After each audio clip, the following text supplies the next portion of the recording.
वैसा तो नहीं करते ना तकनीकी हुए, तो इससे आसान। तो मैं अपनी बात को शुरू करते हुए सभी संतों गुरुओं महापुरुषों को नमन करता हूं।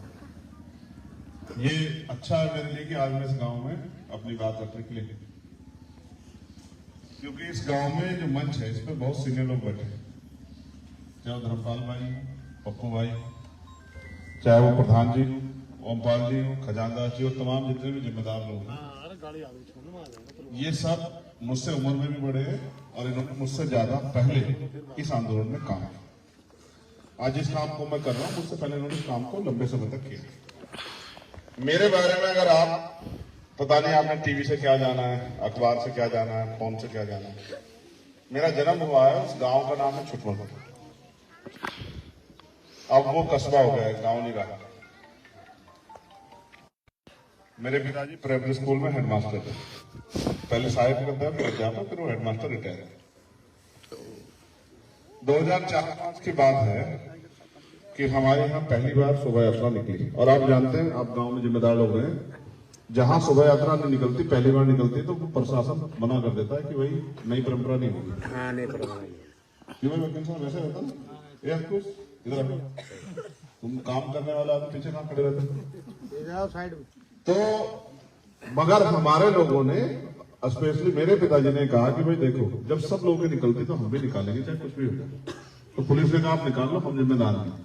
लेकिन एक ये प्रोसीडिंग है कि अगर कोई विवाद हो गया तो फिर दोबारा निकलेगी ही नहीं।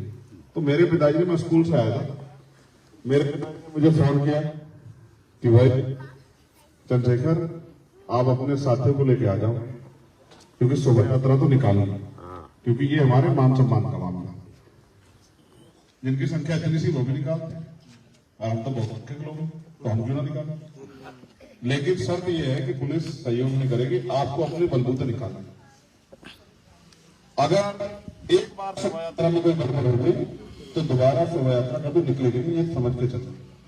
तो एक लाठी उन्होंने मेरे हाथ में दी, जो मैं घर से लेके आ रहा हूँ। अब इसकी सुरक्षा की जिम्मेदारी तुम्हारी है। अब ये घर तक हमारी बहन बेटियां भी हैं, हमारी माएँ भी हैं, ये इज्जत है हमारी, इसको घर तक, रविदास गुरु घर तक लेके जाना, चाहे कुछ हो जाए। वो दिन है और आज का दिन है, वो लाठी मेरे हाथ में ही है। मैंने उस इज्जत की, उस पगड़ी की, उस समाज के सम्मान की हमेशा रखवाली की है। मैं अकेला नहीं, हेलो तो ऐसे बोलो। इसका उदाहरण मैं अकेला नहीं, आप सब लोग जो मुझे जानते देखते हो जानते हैं बोल कि पिछले 11 साल में मैंने ना दिन देखा, ना रात देखी, ना धूप देखा, ना छांव देखी, ना आंधी देखा, ना तूफान, ना सामने ये देखा कि वो कितना ताकतवर है। जब भी कहीं भी किसी कमजोर पे जुल्म हुआ, मैं सीना तान के लड़ने के लिए गया। मैंने ये भी नहीं सोचा परिणाम क्या हो। जिनकी सरकारें हैं, जब उनका आदमी किसी गरीब पे जुल्म करता है, किसी बहन बेटी का अपमान करता है, तो वे सोचता हम मालिक हैं, हमारा कोई कुछ नहीं बिगाड़ सकता। लेकिन जब भीम आर्मी के नौजवान मौके पर जाके और पुलिस को मजबूर कर देते हैं कि भाई इसको गिरफ्तार करके जेल भेजो, तो वो जब जेल जाता है तो वो कहता है जिसकी वजह से जेल गया मैं इनको छोड़ूंगा। फिर वो करता क्या है, फिर वो नुकसान पहुंचाता है, झूठे मुकदमे, जेल। और जब कभी कभी गिरफ्तार हुए तो खूब लाठियां खानी पड़ी। आपको याद होगा 600 साल पहले सिकंदर लोदी ने सतगुरु रविदास जी महाराज को एक जगह दी थी दिल्ली में, तुगलकाबाद में। एक बार सतगुरु रविदास जी महाराज को उसने गिरफ्तार करवा दिया। कुछ लोग कहे थे कि भाई ये कोई संत नहीं है, तो पाखंडी है और ये झूठ बोलता है, ये चमत्कार उमत्कार नहीं करता, इस तरह की बातें करके तो सतगुरु जी को गिरफ्तार करा दिया। क्योंकि आप उनकी नस्ल है तो आपको जानना चाहिए। जब सतगुरु जी गिरफ्तार हो गए तो सतगुरु जी ने कहा भाई कर लो गिरफ्तार, मैं कहाँ रोक रहा हूँ, ले चलो।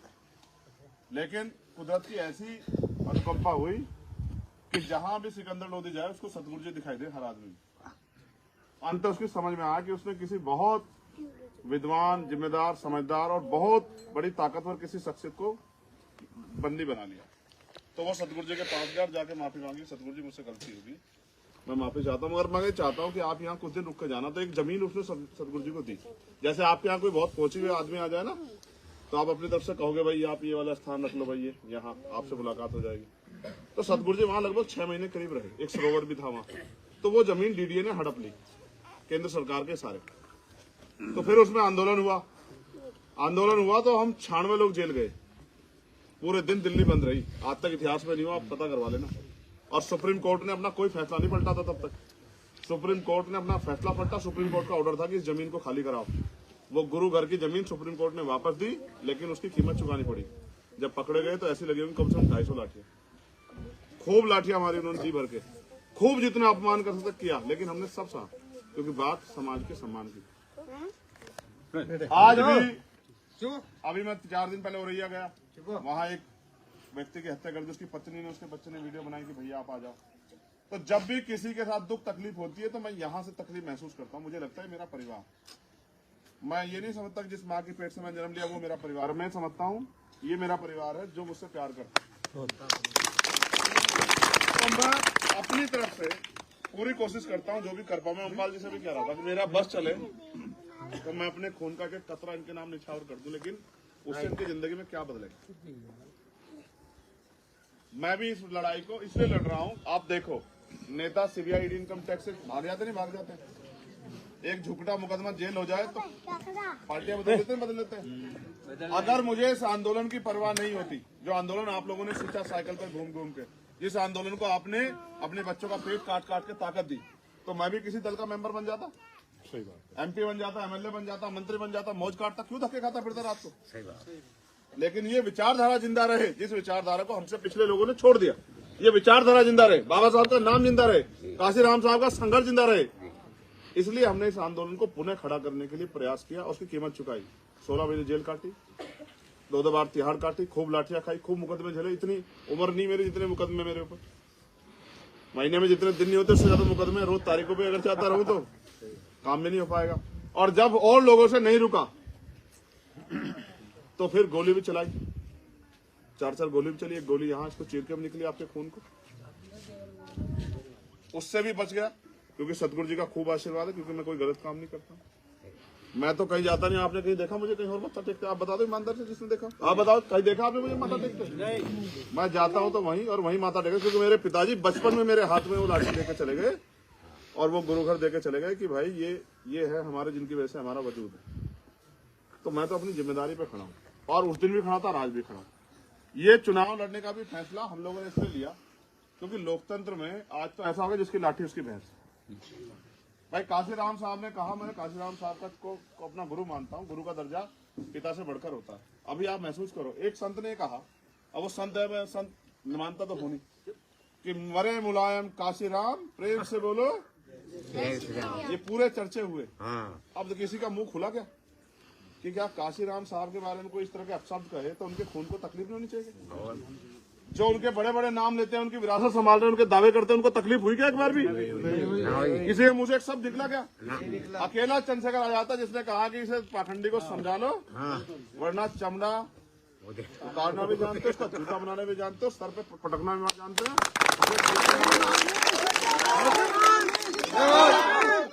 काशीराम साहब ने कहा कि भाई जिस समाज की गैर राजनीतिक जड़ें मजबूत नहीं होती उस समाज की राजनीति भी कामयाब नहीं होती। अब गैर राजनीतिक जड़ें क्या होती है आज के नौजवान को नहीं पता, चाहे वो कितना जय भीम करते हैं, उनको नहीं पता गैर राजनीतिक जड़ें क्या होती है। गैर राजनीतिक जड़ें होती है, कोई बता सकता है? तुम्हें जो नौजवान खड़े जरा दिखाओ, मैं तो पूछू तुम्हें, आपका गाँव तो बहुत पुराना है, बताओ किसी एक नौजवान को जो यहाँ बैठा है नौजवान, जरा हाथ उठा के बताए गैर राजनीतिक जड़ें किसको कहा जाता है? और नहीं पता तो सुनो, फिर अपने दिमाग में याद करो, तुम्हें पता लगे गैर राजनीतिक जड़ें क्या होती है। जब समाज में हो तो समाज ही सुनो।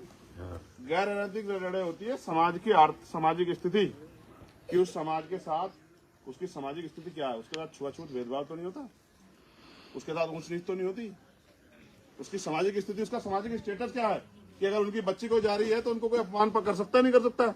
अगर उनका कोई बुजुर्ग जा रहा है उसकी पगड़ी के साथ तो खेल सकता नहीं खेल सकता है? सामाजिक हैसियत तय करती है समाज की, और इस देश में है बहुत ज्यादा सामाजिक हैसियत। उनका अकेला आदमी जाए, आपकी हिम्मत नहीं, आप उसको भी कह दो।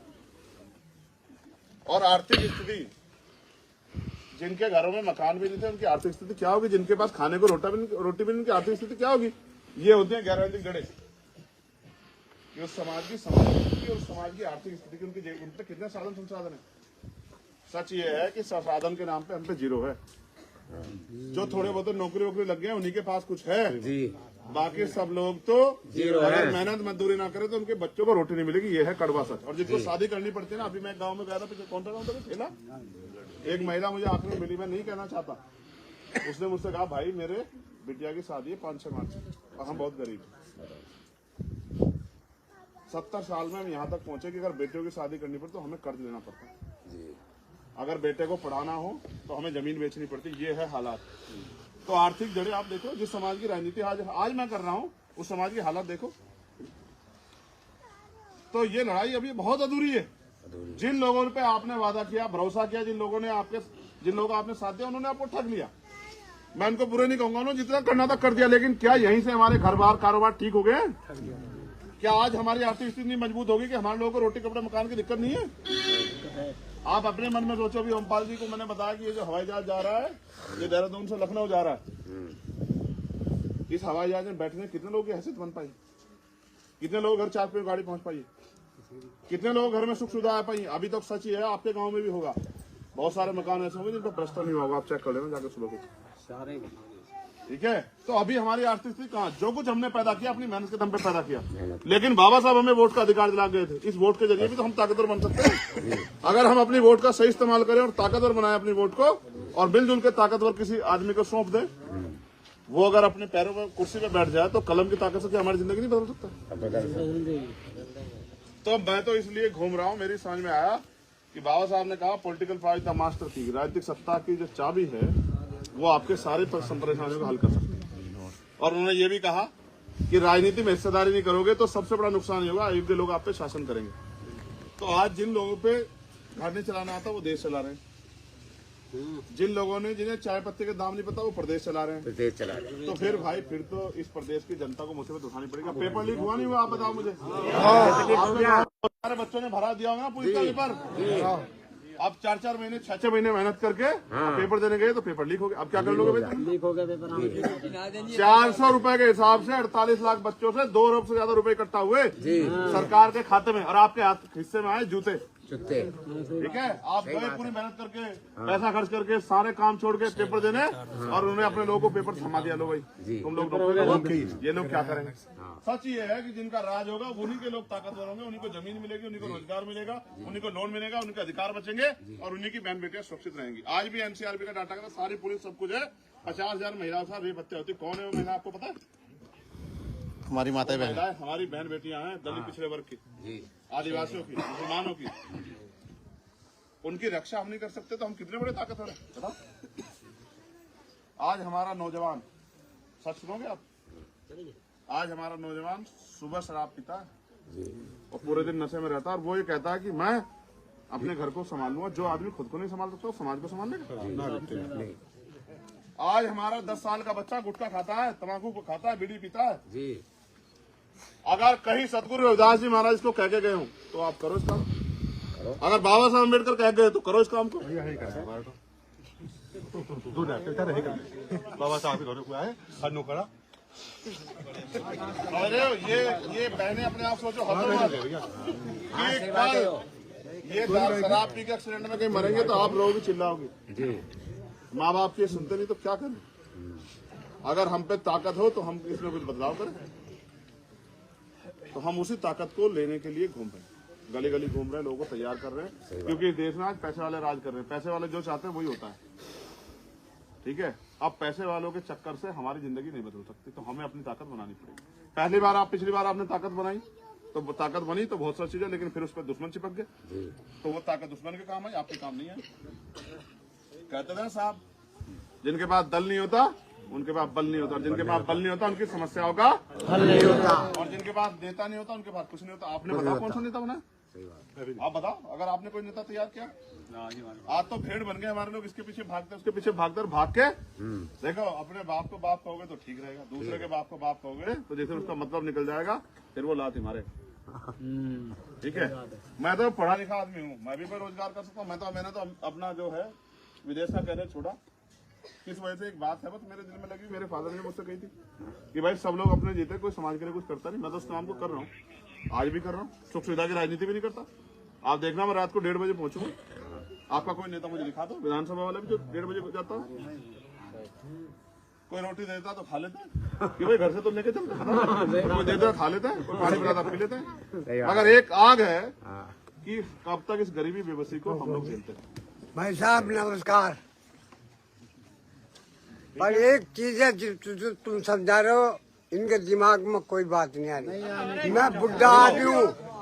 रुक सुनीता जी, मैं रुक जाओ, आपस में मत बहस करो। मैं इनकी बात को ये भाई नौजवान साथियों, आप बताओ, बड़ा आप वो बोल रहे थे क्या? नहीं समझ में नहीं आती तो इतने ध्यान से सुनते भी नहीं है। नहीं आप बताओ, क्या हम इस देश में गुलाम पैदा हुए या हम इस देश में गुलाम मरेंगे? आज संविधान है तो भी हक अधिकार नहीं मिलते। कल अगर संविधान नहीं रहा मेरे भाइयों तो कोई कुर्सी बैठने देगा? कोई किसी थाने दफ्तर में बैठने देगा? कोई स्वाभिमान सम्मान का जीवन जीने देगा? तो फिर हम किस बात का इंतजार कर रहे हैं कि जब ये दिन आ जाए तभी हम लोग लड़ेंगे? नूरपुर के इस गांव का, बोर्डपुर का नाम तो बहुत बड़ा, तो काम भी बड़े बड़े करके दिखा दो। जैसे आपने पिछले आंदोलन को ताकत दी, साइकिल से, मोटरसाइकिल से, पैदल, तमाम साधन लगा के, तो एक बार अपने इस खून को भी आजमा के देखो। आपने सबको तो आजमा के देख लिया। आप वोट ही तो देते आ रहे हो, सब लोगों को देते आ रहे हो, और वो वोट लेके 5 साल आते हैं आपकी बस्तियों में? जो आपसे 5 साल दोस्ती भी नहीं रखते, आपकी बात भी सुनते, वो आपका भला क्या करेंगे? कोई भी ना आता है। ठीक है, तो एक तरफ तो वो है, मगर वो पैसे वाले खूब है साहब, साधन संभाल। एक तरफ चंद्रशेखर आजाद है। आप तराजू रख के तोल लो, अगर मेरे मुकाबले का काम उन्होंने समाज में किया हो तो आप उनके साथ चले जाओ, और अगर नहीं किया हो तो फिर चंद्रशेखर आजाद का साथ दे दो। कोई एक लड़ाई बता दो, जितने नौजवान यहाँ बैठे बताओ, कोई एक मुसीबत 2 अप्रैल 2018 याद है? नेताओं ने कहा कोई हमारा कोई मतलब इस आंदोलन से, बताओ 17 लोग कुर्बान हुए भीम आर्मी के। ये ताकत पैदा की हमने समाज में मरने मिटने के लिए, समाज के स्वाभिमान सम्मान की रक्षा के लिए, ये दिया हमने समाज को। और आज भी अगर किसी को कोई तकलीफ होती, पुलिस से पहले भीम आर्मी को याद करता नहीं करता? आप बताओ। ठीक है, अभी भीम आर्मी पे राजनीतिक ताकत नहीं है। जिस दिन राजनीतिक ताकत होगी फिर मैं दिखाऊंगा आपको भीम आर्मी क्या कर सकती है। बहनों को पूछना चाहता हूँ, मेरी पढ़ी लिखी बहनें यहाँ बहुत सारी बैठी है, जवाब दे पाओगे मुझे जवाब? क्या किसी को इतना अधिकार है कि आपके सम्मान में उंगली उठा दे? तो ये जो अन्याय होता है बहनों के साथ, कब बंद होगा? पुलिस भी है, सब कुछ है, फिर क्यों नहीं बंद होता? क्योंकि उनको पता है कि इनकी आवाज उठाने वाला कोई नहीं, इनकी बात रखने वाला कोई नहीं। आप, मैं कहना नहीं चाहता, लेकिन सिख समाज के एक बच्चे का अपमान करके देखो। आप देखो, अगर वो लोग अपनी जी जान न लगा के उसी दिन हिसाब किताब न कर दें, बराबर कर समझ रहे हो? ये होती है समाज की ताकत। और हमारे साथ ये रोज अन्याय होता है, हम सह के चुपचाप घर पड़ जाते हैं, क्योंकि हम आधे तो मर चुके हैं, बाकी मरने का काम हम लोग कुछ दिनों में कर देंगे अगर हम नहीं लड़े। तो मैं आपसे पूछना चाहता हूँ कि आप नहीं चाहते चंद्रशेखर ताकतवर हो? बताओ कौन कौन चाहता है? तो चंद्रशेखर आजाद आप 100 किलो खाना बना दोगे, इससे ताकतवर नहीं होगा। आप 100-200 किलो दूध पिला दोगे, इससे ताकतवर नहीं होगा। ये ताकतवर होता है लोकतंत्र में वोट देंगे। जब पहले राजतंत्र था, तलवारें चलती थी, भाले चलते थे, बंदूक, तोप, हजार लोग मरते, तब राज बनता। अब बाबा साहब ने अपने चाचा बच्चे को कुर्बान देके हमारे घूंठे में दे दी ताकत। बटन दबाओ राज ले लो, बटन दबाओ राज ले लो। अगर हम ये भी नहीं कर पा रहे तो फिर हम कौन सी जिंदा कौम है भाई? ठीक है, इसलिए मैं आज अच्छा मुझे आने का मौका मिला। और मैं, कई लोग तो सुबह से मेरे साथ घूम रहे हैं, अब तो उनकी समझ में बहुत सारी बातें आ गई होंगी, मैंने बहुत सारी बातें समझा दी। जिनका राज होगा वही सुरक्षित होंगे, जिनका राज होगा उनके हाथ ऐसे होंगे, जिनका राज नहीं होगा उनके हाथ ऐसे होंगे। और अभी हमारे समाज का हाथ ऐसे है। जिनका हाथ ऐसे होता है उनको मांगने वाला कहते हैं, जो मांगते हैं उनको क्या कहते हैं बताओ? तो भिखारी को भिखारी राज नहीं करते, समझ रहे? ऐसा चाहूं राज में जहां मिले सबंधु अन्न, और छोटे बड़े सब सम बसे, रविदास रहे प्रसन्न। 600 साल पहले, कितने साल पहले क्या हाल रहे होंगे? तब बड़े बड़े राजा महाराजा उन्होंने अपने पैरों में नतमस्तक करवा दिए। करवाए नहीं करवाए? जो मीरा जी थी वो किसी आम राजा की बेटी नहीं थी, वो रानी थी। इतनी रानियां, इतने राजा, इतने महाराजा, सिकंदर लोधी और तमाम लोग सतगुरु जी ने उस समय 600 साल पहले अपने आगे नतमस्तक करा दिए कि इनसे बड़ा कोई संत नहीं है। उनके औलादों के हाल देखो क्या, रोटी के लिए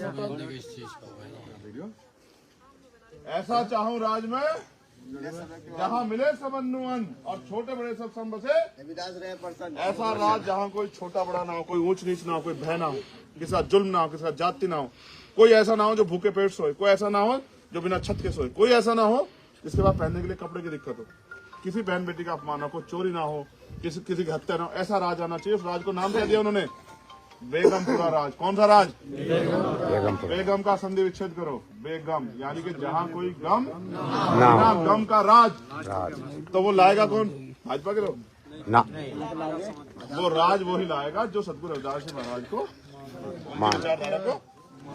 ठीक है, तो आप 364 दिन घर रहो और एक दिन मूर्ति पूज के और ये कहो कि सतगुरु जी आपकी जय हो, तो ऐसे जय हो, ऐसा ना होती। सही बात है।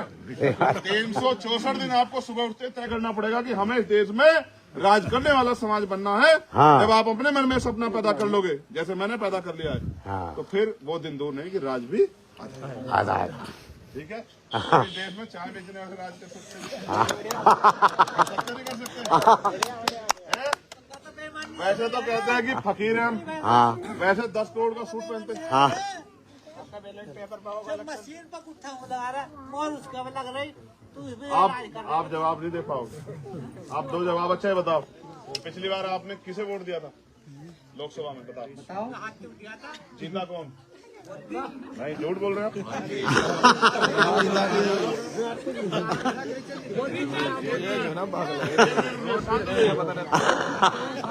आपने वोट किसे दिया था? हाथी को, गिरीशचंद को। हाँ गिरिचंद को। जीता कौन? गिरिचंद। कैसी बात की आप? हाँ जीता नहीं जीता? हाँ, जीता। 1.5 लाख वोट से जीता नहीं जीता? हाँ, है? आज लो ना लोटे। और इसे छोड़ दो। हाँ आप समझे मेरी बात को? हाँ देखो, आपने जिसको वोट दिया वही जीता। हाँ। आप चेक करा लो, ठीक है? जी। फिर मैं आपको कहूंगा, ये जो है ना ईवीएम द्वारा वोट की चोरी, इस पे भी हम ही लोग लड़ रहे हैं। वो लोग नहीं लड़ रहे जिनको राज करने की बात है, उस पे भी दिल्ली में हम ही लोग लड़ रहे हैं। अभी भी आंदोलन है और लगातार आंदोलन है। सुप्रीम कोर्ट में केस भी चल रहा है जी। और हो सकता है फैसला भी हमारे हक में आए और हो सकता है चुनाव भी बैलेट पेपर से हो। लेकिन बैलेट पेपर पे भी तो मोहर लगाने वाले चाहिए नहीं चाहिए? हम चाहिए। हमारे लोग जब शराब दुश्मन की पी लेंगे और वोट उसको देंगे तो फिर कैसे कामयाब हो जाएगा चंद्रशेखर आजाद? ना होगा। तो बताओ, इस बार आप मेरी मदद करोगे नहीं करोगे? बताओ। करेंगे, करेंगे। जो दोनों हाथ उठाएगा उसी को माने जाएगा। हम कसम खा रहे हैं। हाँ, जिंदाबाद। एक बच्ची बच गई है। हमारा वोट है बिटिया बन गया क्या? फिर अच्छी बात है। अगर फिर भी तुम मेरे समर्थन में नहीं, ये खतरनाक बात है। अगर बहने भाई का साथ नहीं देंगी तो क्या करेगा भाई? मैं राखी थोड़ा बंधवाता हूँ तुमसे, मगर फिर भी मैं 365 दिन आपकी सुरक्षा के लिए संकल्पित हूँ। नहीं बंधवाता मैं किसी राखी, क्योंकि मैं दिखावा नहीं करता। लेकिन मैं 365 दिन ईमानदारी से जी जान लगा के काम करता हूँ। तो मेरी बहनों से भी उम्मीद करता ना कि वो मेरी मदद करें। करोगे नहीं करोगे मदद? ये बताओ। तुम एक मदद करना, तुम्हारी सहेलियां भी उनको पढ़ रही हो ना, तो उनको फोन करना कि देखो घर से कोई सुनो, क्योंकि हमारा भैया लड़ रहा है। अगर तुम पक्की सहेली हो, कई सहेलियां होंगी, तो कहना अगर तुम पक्की सहेली हो तो कोई भी मना करे, चुपचाप जाके हमारा केतली वाला बटन दबाओ। केतली वाला। भाई देखो, ऐसे ही तो बनेगी बात। घर का हर आदमी काम करेगा जैसे नौजवान है, उनके जो भी दोस्त हो, ये उन जगह सुन भाई, अब की बार तूने पहले क्या किया हमें नहीं मतलब, तू आगे क्या करेगा, लेकिन इस बार तू नगीना लोकसभा में हमारे भाई को ताकत दे। ठीक है, एकदम बात बन जाएगी ना? बन जाएगी। अगर हम हजारों लोग मिलके एक दिन काम करें तो 1000 लोग नहीं तैयार हो जाएंगे, नहीं हो जाएंगे? तो ऐसे अगर हम अगले 1.5 महीने काम कर दे तो बहुत कुछ आएगा। हम 100 से ज्यादा गांव घूम चुके। जैसा प्यार बोडपुर के लोग देते हैं, ऐसा ही प्यार देते हैं देश में लोग, पूरे प्रदेश में लोग। मिलेगा आपको। और यहाँ भी नगीना में भी, क्योंकि उनको वो भी ठगे जा चुके हैं, भरोसा करते ठगे जाते। अब आखिरी बात बची, लो भाई निशान लो। ये है हमारा निशान। क्या है ये निशान?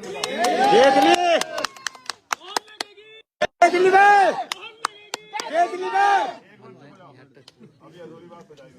देखो, अब इधर देखो इसको। ये मुझे किसने सिखाया? किसने सिखाया? जिनको मैं गुरु मानता हूँ। ठीक है, ये मानव काशीराम साहब सिखा। देखो भाई, आपके यहाँ भी प्राइवेट स्कूल के टीचर्स होंगे, जैसे ये हमारी बहन जी बैठी है। ये कितने बड़े करोड़पति आप जानते हो। आज चुनाव में सब कुछ खर्च होता है, उनका मुकाबला करने के लिए हमें हिंदुस्तान की जरूरत है। इसलिए हमने ये भी तैयार किया कि हम अपने समाज से सहयोग भी लें। तो चाहे आप 1 रुपए की मदद करो, लेकिन अपनी मेहनत की कमाई से मदद जरूर करो, जिससे कि इस लड़ाई को लड़ने में हमारा हौसला मजबूत। ठीक है, वो अपने आंदोलन को ताकत देते नहीं देते हैं, तो हमारे लोगों को देनी चाहिए, देनी चाहिए। तो मैं अब इसका ढक्कन खोल के रखूंगा तो यहाँ प्रधान जी के पास, प्रधान जी से भी पैसे लूंगा मैं, ये तो पड़े हैं, इनके तो नहीं लूंगा, इनका तो खून हूं मैं, लेकिन आपसे भी ऐसा करूंगा, चाहे आप करें 1 रुपए की मदद, लेकिन करें जरूर, जिससे कि आपका हाँ बैठिए हैं